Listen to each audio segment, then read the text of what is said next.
Bienvenidos, bienvenidos todos. Ya esta semana salió una familia, yo creo que esta semana salen otros y bueno, ya llega el fin de año, pero gracias a Dios que hoy podemos estar nosotros todavía, un buen grupo, y gracias por acompañarnos esta mañana. ¿Podemos prender luces, por favor? Viendo este video me llama mucho la atención ver cómo el mundo a veces gira en torno a unas pocas personas, ¿cierto? Con unas características especiales. Y pensaba en el hecho de que eso no es necesariamente malo, porque al fin y al cabo todo gira en torno a una persona.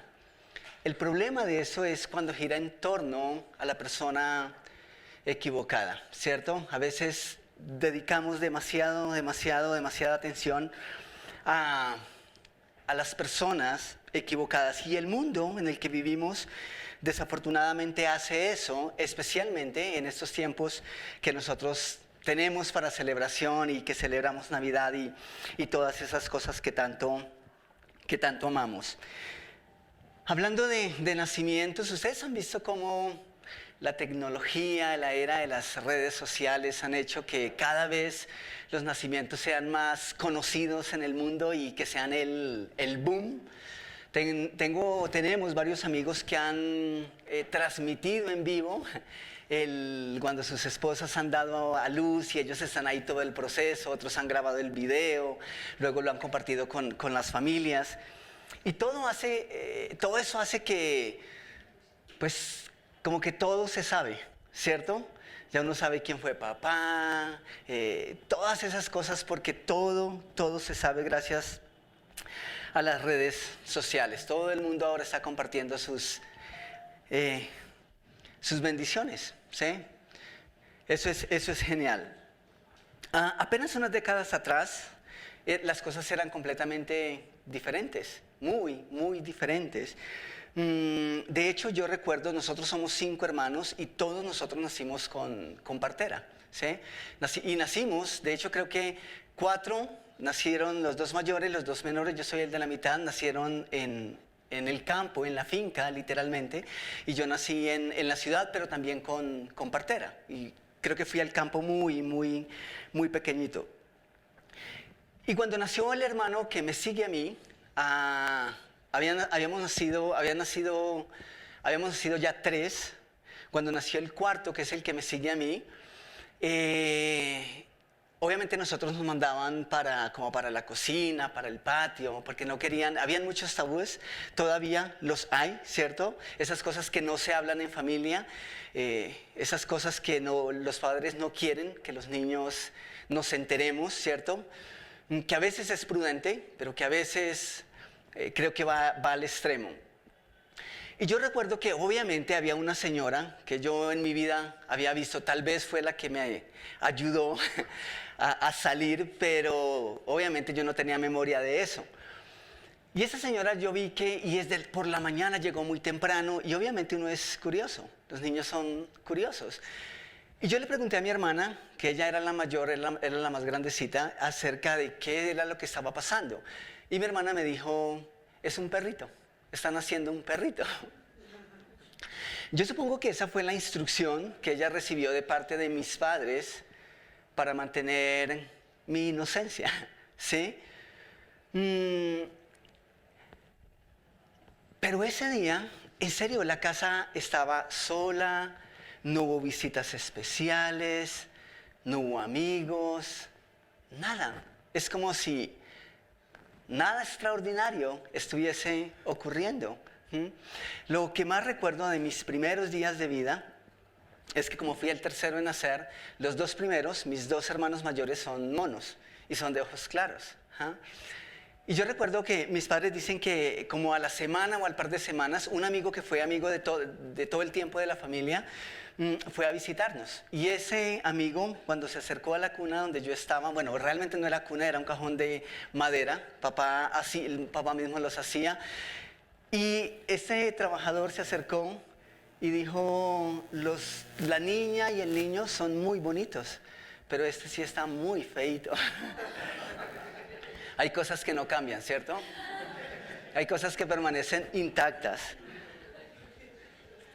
Pero el punto es que no pasó, en serio, no pasó nada especial en ese día, con todo que estábamos celebrando que un ser viviente, una vida había surgido, pero nada de eso pasó. Ahora, no es extraño, después de todo, pues, ¿quién es mi familia? O sea, después de todo, yo no vengo de una familia prominente o importante y tampoco vengo de una ciudad muy importante. Entonces, pues, ¿qué más puedo esperar? ¿Cierto? No tenemos mucho o no debería esperar mucho al respecto. Sin embargo, si me hubieran dado la posibilidad de escoger de qué familia nacer, en qué ciudad, en qué lugar nacer, seguramente habría escogido, como muchos dicen, haber nacido en una cuna de oro. ¿Han escuchado el adagio que algunos nacen en cuna de oro y otros en cuna de lodo? Dice el adagio. Tal vez lo hubiese podido hacer, pero ¿quién escoge eso? ¿Cuántos de nosotros aquí esta mañana escogimos nuestros padres? No lo hicimos. Por ende, tampoco escogimos las condiciones, ni el lugar, ni la cuna en donde nacer. Esa es una realidad importante en nuestra vida. Nosotros no podemos escoger nuestra familia. Por lo menos al momento de nacer, nosotros no escogimos eso. Esa es una realidad para todos. Luego, vienen los años y uno cree que, especialmente nosotros los hombres, creemos que decidimos con quién casarnos, ¿cierto? Porque hemos luchado meses, años por ese tesoro, por esa princesa, y las que deciden finalmente quiénes son. Ellas, ¿cierto? Entonces, pero uno cree que puede tomar esas decisiones. Eso es posible. Tal vez esa es una decisión que nosotros podemos tomar. ¿Con quién nos casamos? ¿Cuántos hijos tenemos? Bueno, esa es una posibilidad. Esa es una posible decisión que está en nuestras manos. Pero no podemos decidir más allá. Esa es una realidad para cada uno de nosotros. Sin embargo, me llama la atención que hubo un ser humano en las mismas condiciones nuestras que sí pudo escoger quiénes eran sus padres, por lo menos terrenalmente. Y esta persona, este hombre, este ser maravilloso también pudo escoger en qué lugar nacer. Y si nacer en una cuna de oro o simplemente nacer en un lugar, como podríamos decirlo en nuestro contexto, un lugar X, que nada que ver. Ahora, hablemos de ese ser esta mañana.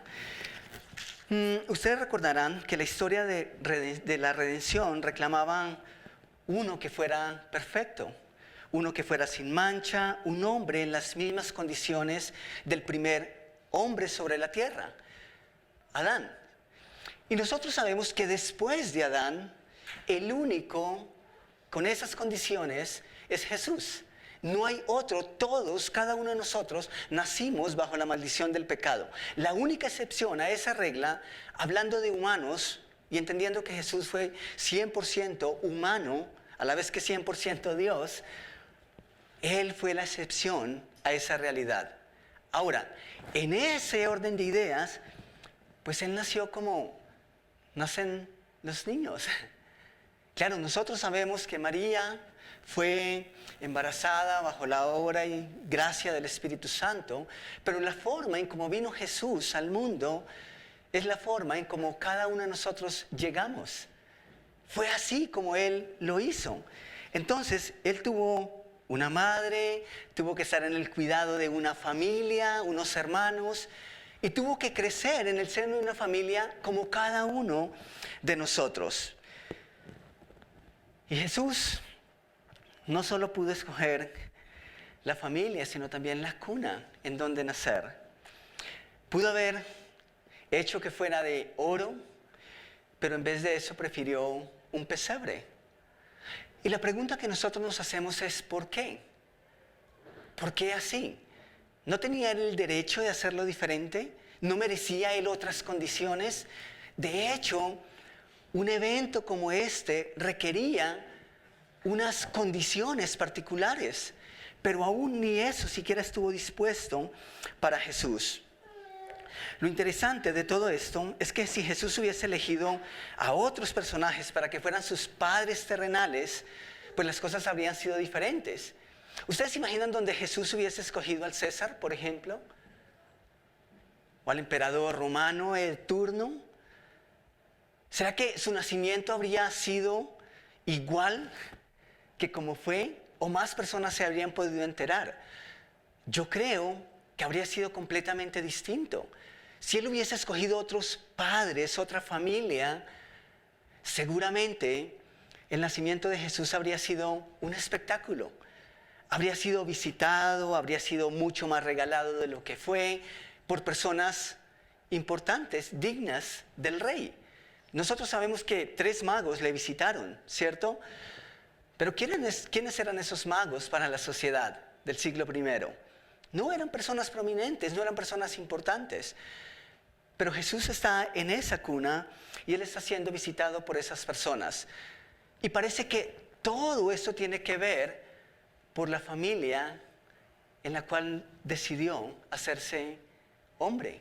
Eso es interesante. Nosotros vamos a ver que incluso una de las razones por las que la gente no le aceptó tiene mucho que ver por sus padres terrenales. ¿Quién era José? ¿Quién era María? Hubiese sido completamente distinto si él escoge otros padres. Pero los escogió a ellos. Aunque su nacimiento había sido anunciado, ¿quién lo esperó esa noche? Esa noche no lo esperaban sus padres, ¿acaso? No lo esperaba nadie más.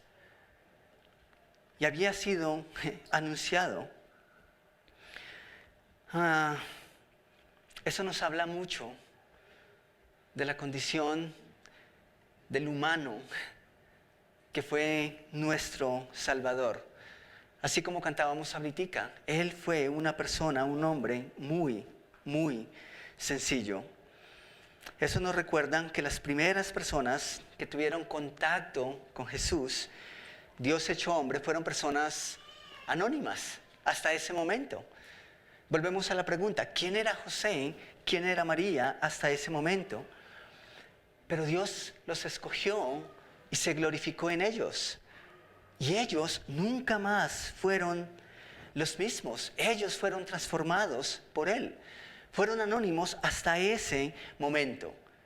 Pero Él los escogió, salieron a la luz y ellos nunca más volvieron a ser los mismos. Entonces, vemos que Jesús visitó personas comunes y corrientes, sencillas, y esas primeras personas fueron ¿quiénes? Sus padres, fueron su familia. Pero luego miramos un poquitico acerca de su círculo social. En los años de adolescencia nosotros no sabemos mucha información acerca de Jesús. Sin embargo, cuando Él abre su ministerio a la edad de 30 años, ¿qué lugares Él buscó? ¿Con qué personas Él pasó más tiempo en su ministerio terrenal? ¿Saben? Jesús no buscó los lugares sociales ni los personajes más importantes que existían en el primer siglo. Él fue a los suyos. Y cuando digo que fue a los suyos, me estoy refiriendo a personas de su misma clase. Él fue a las personas allegadas, y sus allegados eran personas pues allegadas a su familia. ¿Quiénes son nuestros amigos? ¿Quiénes son los que están a nuestro lado siempre? Pues esa gente, esa familia que se parecía a la familia de Jesús, esa fue la gente que Él frecuentó. Esos fueron sus amigos, personas comunes. De hecho, sus vecinos y sus allegados y sus amigos eran personas, como diríamos en la actualidad, personas rústicas, personas del vulgo. Cuando nosotros hablamos de personas del vulgo o vulgares, normalmente lo entendemos como una persona que es grotesca para hablar, ¿cierto? Pero cuando nosotros vamos aquí en el contexto del vulgo, significa personas que no tenían una formación académica. Esa era la realidad. Y esos fueron los amigos de Jesús. Esas fueron las personas con las que Jesús más pasó tiempo. Y no estoy diciendo con esto que entonces Jesús estaba en la balanza desequilibrada, ¿sí?, hacia un segmento de la sociedad. Pero vamos a entender un poquitico de por qué Jesús escogió hacer las cosas de esa manera. Quiero que vayamos a Hechos capítulo 4, versículo 13. Hechos capítulo 4, versículo 13. Dice el versículo 13 de Hechos, entonces viendo el denuedo de Pedro y de Juan. ¿Quiénes fueron Pedro y Juan? Dos de los discípulos, dos de los apóstoles más allegados a Jesús. De hecho, fueron de los primeros que él llamó. Y dice, y sabiendo que eran hombres sin letras, ¿y de dónde? Y del vulgo, se maravillaban y les reconocían que habían estado con Jesús. Luego leemos en Juan capítulo 1, versículos 45 al 46. Dice que Felipe buscó a Natanael y le dijo, hemos encontrado a Jesús de Nazaret, el hijo de José, aquel de quien escribió Moisés en la ley y de quien escribieron los profetas. ¿De Nazaret?, replicó Natanael. ¿Acaso de allí puede salir algo bueno? ¿Y qué le dice Felipe? Ven a ver, le contestó Felipe. A propósito, esa es una respuesta muy acertada de parte de Felipe, ¿sí? Cuando alguien no quiera creer, cuando tú le hables del evangelio a alguien, cuando tú le invites a la iglesia y las personas te salen con un montón de argumentos, esta es la mejor respuesta. Ven a ver, ven y ves. Pero ¿notan ustedes el concepto que tiene Natanael? Ahora, ¿quién era Natanael? Natanael llegó a ser uno de los amigos de Jesús, una de las personas del círculo de amigos de Jesús. Pero ¿notan ustedes el concepto que tenía de los nazarenos? Más interesante aún, las ciudades de Felipe, Juan, Andrés, Pedro, eran de la región de Galilea. Y toda esa región tenía una mala reputación. Toda la región de Galilea. Si nosotros miramos la Palestina o la Israel del primer siglo, básicamente estaba dividida en 3 regiones. Y una de esas regiones era la región de Galilea. Y dice la historia que los nazarenos eran los malos dentro de los malos en la región de Galilea. Ahora, no estamos diciendo que eran personas malas porque fueran malas personas como las conocemos en el contexto. Pero lo que sí es una realidad es que de esa región no habían salido muchas personas importantes en la historia. De hecho, algunos estudiosos dicen que una de las razones por las que Natanael dijo esto es porque esta región ni siquiera se menciona en el Antiguo Testamento. Así que no era una ciudad muy prominente. ¿Y no es interesante que gran parte de los amigos y apóstoles y más allegados de Jesús fuesen escogidos de aquí? Y tiene sentido porque Jesús decidió nacer ahí, en ese punto. Y es normal que tal vez Jesús creció con algunos de ellos. Eso es muy, muy interesante. Fue la forma en cómo Él escogió hacerlo. Personas de su misma clase, hablando terrenalmente. Ahora, por las palabras que Jesús le dice a Natanael, yo creo que Natanael no está exagerando. De hecho, Jesús no le recrimina nada. Jesús sabe que de esa tierra la gente no espera mucho. La gente no esperaba mucho de Nazaret. Tal vez la gente no esperaba mucho de Galilea. ¿Por qué tendrían que esperar que el libertador, que el Mesías, que el rey prometido naciera en una tierra sin importancia como lo era esta? Nadie importante hasta este momento había salido de allí. Ustedes notan aún en nuestra sociedad, 2000 años después, cómo a veces la sociedad se parece a Natanael y cómo a veces nosotros mismos nos parecemos mucho a Natanael. Por ejemplo, muchos citadinos creen que son mejores que las personas que habitan en el campo. Esa es una realidad todavía. De hecho, muchos campesinos, nuevas generaciones, ya no se están quedando en el campo. ¿Por qué? Porque la ciudad es mejor. Y yo recuerdo en mi adolescencia, siendo niño, yo llegué a la ciudad más o menos a la edad de 11 años. Y yo recuerdo cuando mis amigos, niños, los niños del vecindario, simplemente me decían campesino de una manera despectiva. Y eso para mí obviamente era pues ofensivo porque entendía que era ofensivo. Pero simplemente ellos se consideraban mejor porque simplemente yo venía de otro lugar del mundo. Y la sociedad parece que no ha cambiado demasiado. ¿Qué de los chicos y los colegios, por ejemplo? ¿No pasa eso todavía? Hace unos años, tal vez una década atrás, yo recuerdo en Ibagué, hubo un proyecto de la alcaldía que buscaba que todos los estudiantes tuviesen el mismo uniforme, independiente de la institución, independiente del colegio. Y eso era un proyecto que buscaba contrarrestar las disputas entre colegios, porque existía eso. De hecho, entre colegios los chicos se peleaban porque tenían con más puntajes en el ITFES, porque eran de mejor estrato social, de mejores familias. Esa era una realidad. Y yo creo que eso pasa todavía en nuestro entorno. Socialmente existe esa segregación. Eso es una realidad todavía. ¿Qué del barrio en el que nacimos?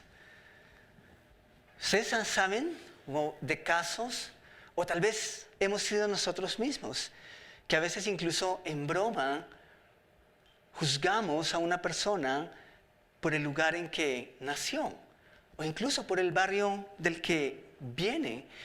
Yo recuerdo en el 2004, por este tiempo estábamos como empresa despidiendo el año, y recuerdo sentado a la mesa con una empleada, obviamente una ejecutiva de un cargo de los más altos en la compañía, y pues en la despedida de año como que todos nos mezclamos, ¿sí? Ya uno no está con el overol, ni con la escoba, ni con el trapero, ni con el trapito, sin la herramienta, y como que todos, no hay distinción. Y recuerdo cuando me preguntó en qué lugar vivía, porque ya era como la hora de salir y algunos estaban buscando a quién podían acercar a algunos lugares. Y recuerdo cuando esta persona me preguntó dónde vivía. En ese entonces yo vivía en Los Rosales, eso es Chapinero Alto. ¡Wow! Yo vivía en Chapinero Alto. ¿Pueden creer eso? Y esta persona, automáticamente su respuesta fue: ¿tú qué haces trabajando en la bodega? Esa fue su respuesta automática. En la mente de esta persona, las personas que viven en X o Y lugar de la ciudad ocupan unos cargos.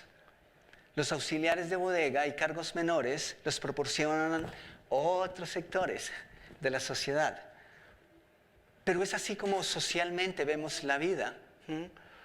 Es así como actuamos. Y esta semana, pensando en la reacción de Natanael, y eso no está en la Biblia, estos son conjeturas mías, pensamientos que me vinieron, pero me hace pensar en algo muy, muy interesante. Y es que creo que a veces nuestra Nazaret es como nuestro pecado. Es como ese lugar, nuestro pasado, con el cual cargamos, con el cual luchamos y luchamos. Y está el enemigo que hace las veces de Natanael, que nos recuerda, que nos dice que nacimos para ser nadie. Y que nacimos de tal manera que nada bueno puede pasarnos o puede pasar. ¿Y saben ustedes cuántas personas en la sociedad cargan con estas cargas y esos estigmas. Esa es una realidad. Basta con escuchar a muchos de los chicos que nosotros frecuentamos y esa es una realidad. Su pasado, su mismo contexto, de hecho sus mismos amigos se han encargado de decir, no esperes nada bueno en tu vida. Nomás mírate de dónde vienes, dónde naciste, mira tus condiciones. Esto me hace pensar que a menudo nuestra Nazaret es el pecado mismo, allí de donde Dios nos sacó, pero donde el enemigo también desea recordarnos que nada es posible y que no es posible. Pero qué bueno que Dios nos alcanzó, nos encontró y deja en el pasado todas esas cosas. De modo que Jesús no solo fue juzgado por su familia, sino también por el lugar de su nacimiento. Miremos en Juan capítulo 8, versículos 40 al 42. Juan capítulo 8, versículos 40 al 42. Jesús está teniendo una discusión con los religiosos, con los fariseos. Y Jesús les dice, pero ahora procuráis matarme a mí, hombre que os he hablado la verdad, la cual he oído de Dios. ¿No hizo esto también no hizo eso Abraham? Vosotros hacéis las obras de vuestro padre. Entonces le dijeron, nosotros no somos nacidos ¿de qué? Ok, de fornicación. ¿Saben ustedes por qué dijeron eso? Eso es algo muy fuerte. Ellos están aprovechando aquí, como diríamos en nuestro contexto, para sacarle los trapitos sucios a Jesús. Eso es lo que están haciendo. Literalmente le están diciendo, ¿saben qué? Nosotros nacimos de un padre y si queremos apelar a nuestra paternidad espiritual, también tenemos de qué hacerlo. Somos hijos de Abraham. Pero en el contexto, estas personas están recordándole a Jesús que su nacimiento fue sospechoso. Eso es lo que están diciendo. Así que ellos les dicen, nosotros no somos nacidos de fornicación, un Padre tenemos que es Dios. Jesús entonces les dijo, si vuestro Padre fuese Dios, ciertamente me amaríais, porque yo de Dios he salido y he venido, pues no he venido de mí mismo, sino que Él me envió. Jesús no solamente fue juzgado por haber nacido en una comunidad, en una región en donde nadie prominente había nacido, sino que también fue juzgado por la familia que escogió. ¿Y qué de sus amigos? Por si fuera poco, Jesús también fue juzgado por pasar tiempo con personas del bajo estrato social. Esa fue una realidad. Quiero que vayamos a Mateo capítulo 11, versículos 18 al 19. Mateo 11, versículos 18 al 19. Y otra vez Jesús está recriminando lo que piensa la gente y lo que la gente le está diciendo. Y Jesús les dice, porque vino Juan, que ni comía ni bebía, y esto es porque Juan fue bastante particular. Dice que comía langostas y se las pasaba con miel, ¿cierto?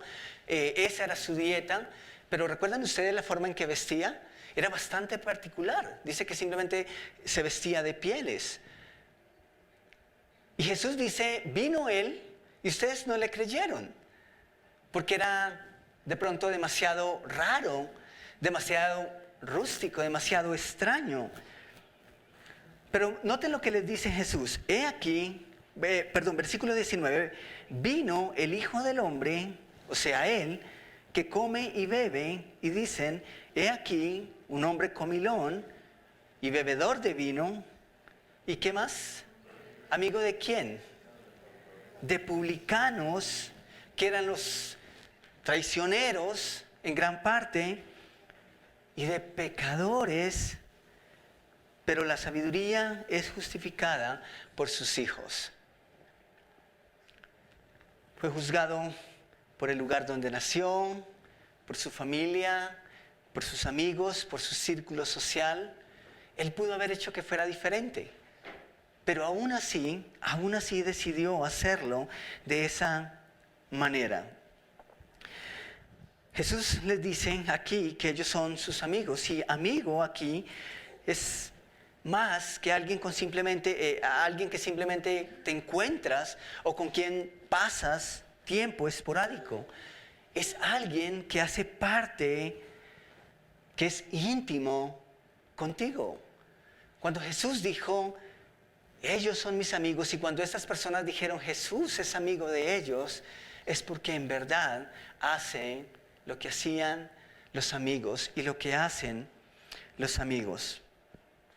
Como dijimos el domingo pasado, para los altos religiosos y los buenos y los con una moral altísima, un Mesías a quien todos tuviesen acceso no era lo que ellos querían. Ellos no querían eso. Ellos querían un Mesías al cual solo los buenos, los moralmente buenos, tuvieran acceso, aunque fueran para el infierno. Esa era una realidad. Pero esta queja acerca de Jesús no es una exageración. Cuando esa gente dijo que Jesús comía y bebía, es porque Jesús comía y bebía con ellos. Algunos extremistas han dicho, no, es que eso fue una exageración. No, yo creo que Jesús literalmente se sentaba con ellos en la mesa, ¿sí? Si vamos a decir que se emborrachó, ok, no, la Biblia no dice eso. Pero si vamos a negar que Jesús quizá tomó vino alguna vez, pues eso es nuestro, ¿sí? Yo creo que Él lo hizo. De hecho, su primer milagro en las bodas de Caná, ustedes recordarán que fue convertir el agua, el jugo, en vino. Pero Jesús estaba ahí, inmerso en los asuntos más comunes y más naturales de la vida cotidiana. Estaba con ellos inmerso en los temas más bajos de la sociedad del primer siglo, tanto como lo está ahora mismo. Jesús mismo dijo al final de su ministerio terrenal, esto lo leemos en Juan 15, versículo 15, Jesús dice, ya no los llamo siervos, porque el siervo no está al tanto de lo que hace su amo. Los he llamado amigos, porque todo lo que oí a mi Padre decir, se lo he dado a conocer a ustedes. Ahora, ¿por qué estamos hablando de estas cosas esta mañana? ¿A qué viene todo esto de que Jesús haya aceptado ser víctima de la segregación social a la cual muchos aún somos expuestos? ¿Por qué todo esto así, de esta forma? ¿Y en qué atañe esto a nuestra realidad? ¿Saben? La respuesta viene de la respuesta a un par de preguntas. ¿Por qué algunos deciden ser compasivos? ¿Por qué algunas personas en nuestra sociedad deciden ser buenos o tener gestos con algunas personas en necesidad o que son marginados, en el caso, o poniéndolo en comparación con las personas que Jesús también visitó? Si esta pregunta va dirigida a un político, bueno, nosotros sabemos que en algunos momentos ellos necesitan los votos, ¿cierto? Entonces van, visitan, abrazan, regalan, saludan, incluso se sientan a la mesa, ¿cierto? Pueden limpiar mocos, lo hacen, se toman una foto y va para campaña, ¿cierto? Si esa misma pregunta la hacemos a una persona religiosa o moralista, ¿por qué iría? Tal vez porque necesita ganar votos, ¿cierto? Porque necesita cumplir unos estándares. Tal vez porque necesita sentirse bien consigo misma, ¿cierto? Porque ¿quiénes van al cielo? Los buenos, los que piensan en el prójimo. Si esta pregunta la hacemos a un creyente auténtico, genuino, que está luchando, bueno, seguramente es una persona que está tratando de imitar a su Salvador y está tratando de llegar a donde hay necesidad y a todas las personas sin distinción. Pero si la pregunta es para Jesús, entonces nada de lo anterior cuadra. Jesús, ¿por qué lo hizo? ¿Por qué escogió hacerlo de esa manera? ¿Saben? Dios no es deudor de nadie. Él no tenía que demostrarle nada a nadie. No tenía necesidad de aparentar ser bueno. No tenía que ganar votos o puntos. La pregunta es, ¿por qué lo hizo? La respuesta yo creo que es solo una. Yo creo que Él fue a esas personas y especialmente fue a ese lugar porque es donde nosotros estábamos. Esa es nuestra realidad espiritual.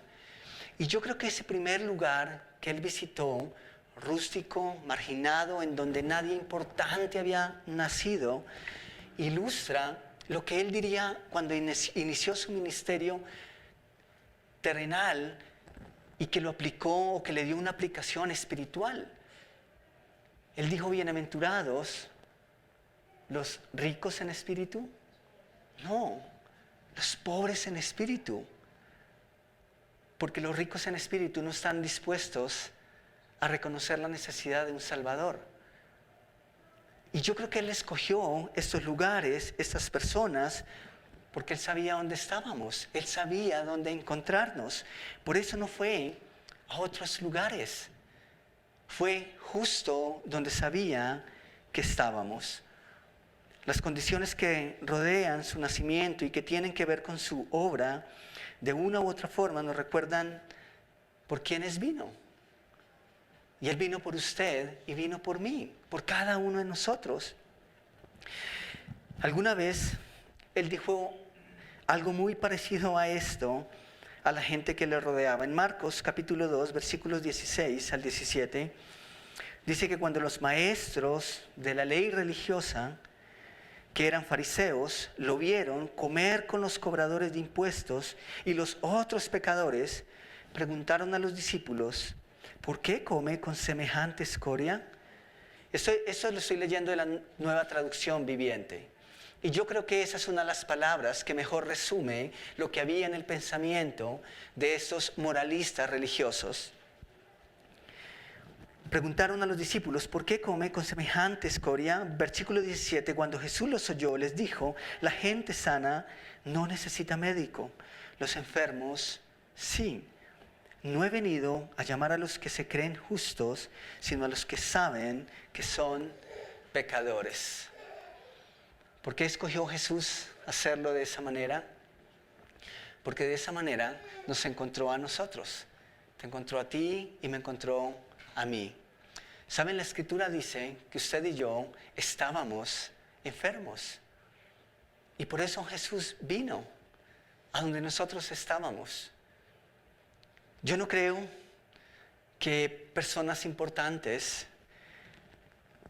fueron a visitar el barrio en el que me crié, en el que pasé gran parte de mi niñez y en el que pasé algunos años de mi adolescencia. De hecho, jamás vi a alguien de renombre en mi barrio, pero a cambio de eso vi una joven pareja que eran pastores de una pequeña misión que comenzó en mi barrio. Y ahí, en ese barrio humilde, fue en donde Jesús me encontró. Y yo no estoy diciendo ahora que soy una persona reconocida en el mundo, ni siquiera creo que en mi barrio. Pero Dios me encontró ahí y eso es lo que importa.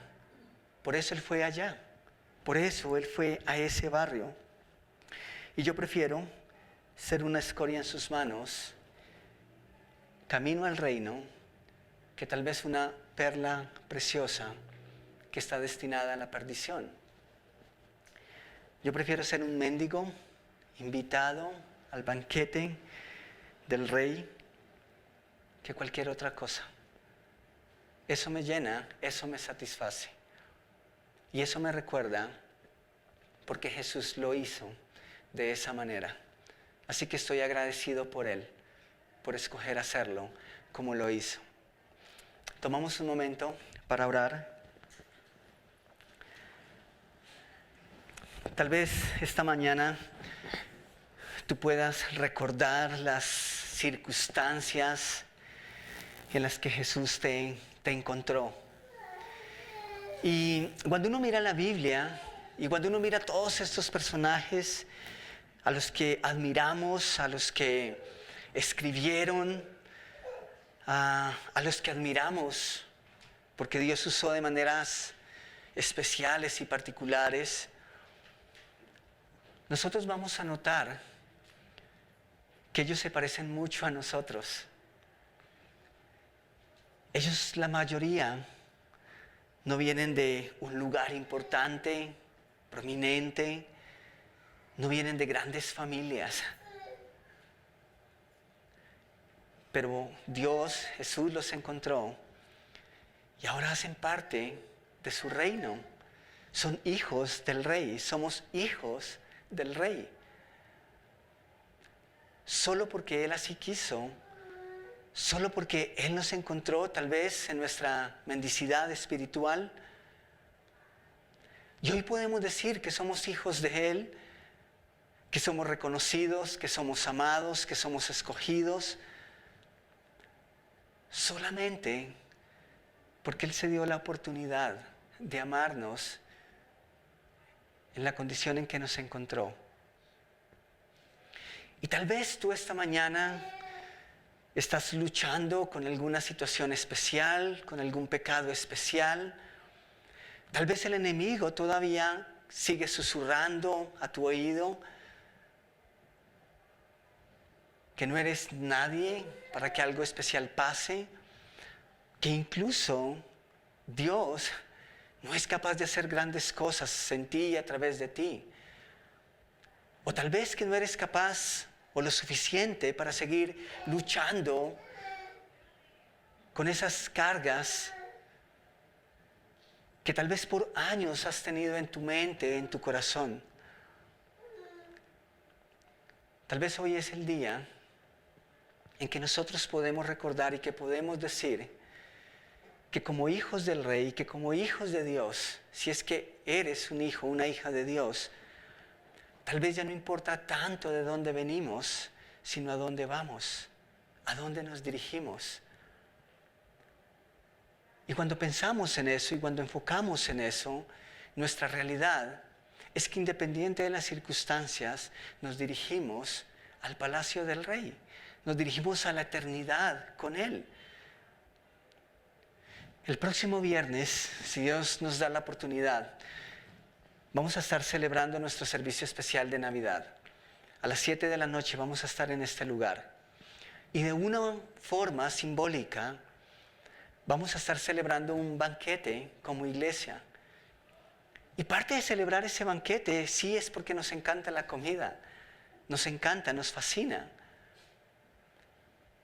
Pero de una u otra forma, queremos imaginar ese momento cuando todos los que una vez fuimos mendigos, somos los invitados especiales al banquete del Rey. Eso es lo que Jesús hace con personas comunes y corrientes, con personas sencillas, a través de una obra que fue sencilla.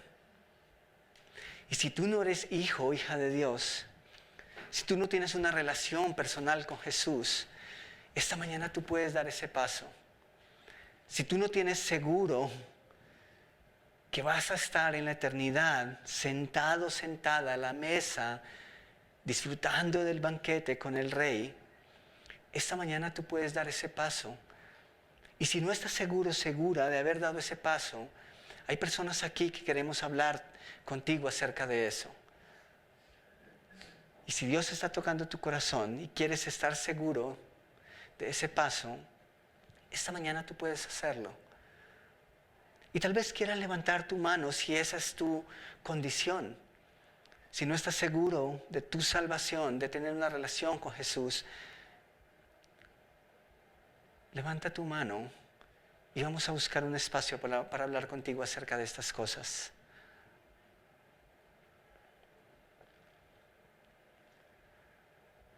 Padre, gracias por escogerme. Gracias por buscarme y gracias por encontrarme. Te necesitaba y aun cuando te necesitaba, ni siquiera lo entendía, ni siquiera sabía.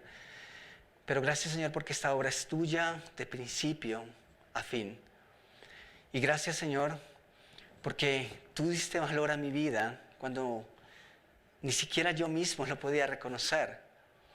Gracias, Señor, porque tú diste propósito a mi vida y propósito a cada uno de mis hermanos presentes en este lugar.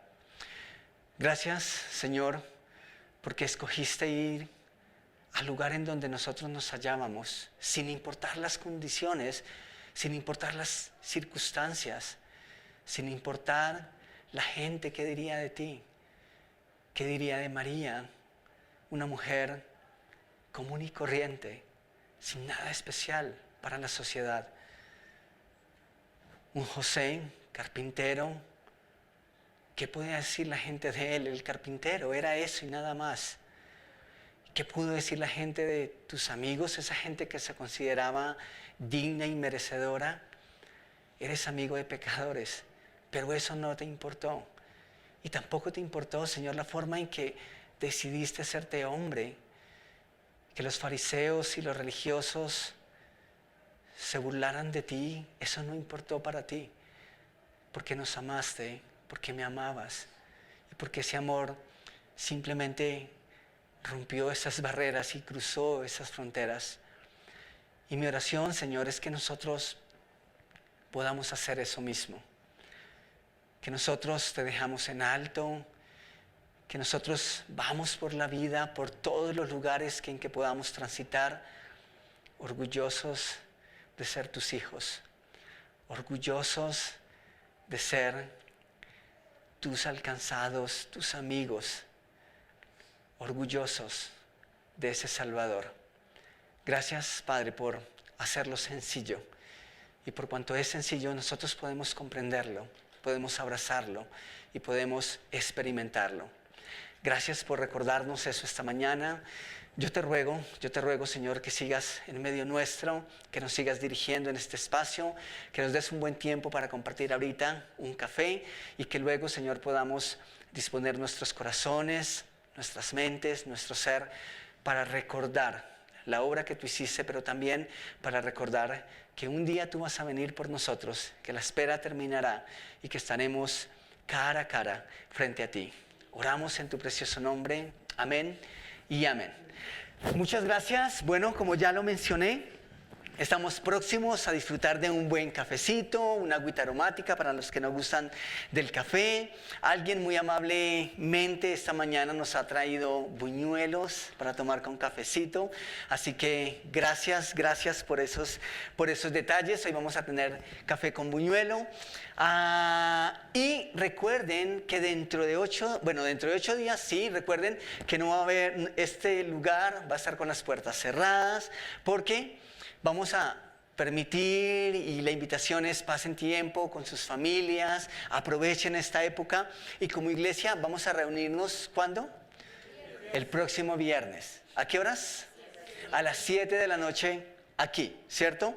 Y como dice un amigo, es viernes de traje, ¿ok? De traje natilla, traje buñuelo, traje galletas, traje el dulce de breva, el dulce de papaya, lo que ustedes quieran, ¿sí? Así que por favor, lo que Dios disponga en sus corazones, pueden hacerlo. ¿Tienen que traer para todos? No, ¿sí?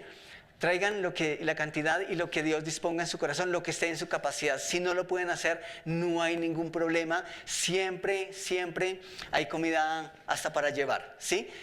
Sería bueno que me pudieran escribir, te pudieran escribir para saber cuántas cosas contamos para así completar. Sí, porque yo sé que la langosta es rica, sí, es muy rica, pero solo langosta tampoco, ¿cierto? Entonces necesitamos bajarlo con algo de dulcecito. Para que no hayan esas cosas, por favor, lo consultan con mi esposa o simplemente me escriben y vamos equilibrando la balanza. ¿Listo? ¿Qué otras cosas tenemos? ¿Alguien que nos acompañe por primera vez esta mañana? Que esté aquí por primera vez. Gracias por tu visita. Bienvenido. Siempre decimos, nos encanta tener visitas, pero lo mejor de tener visitas es verlas de regreso. Así que esperamos que nos vuelvas a acompañar. Tenemos en la mesa de bienvenida una paletica con un código QR. Si quieres, nos gustaría que lo pudieras escanear y llenas una tarjetica virtual y por eso podemos estar en contacto contigo. Y ahora te invitamos a un café. Para todos los demás, bienvenidos. ¿Qué más tenemos? Ya dije lo del viernes. El viernes tenemos unos anuncios especiales. Por favor, estén revisando nuestra página en Facebook porque seguramente vamos a estarles recordando ahí la dinámica de fin de año. ¿Listo? E inicio de año nuevo. ¿Listo? Eso es todo. Por favor.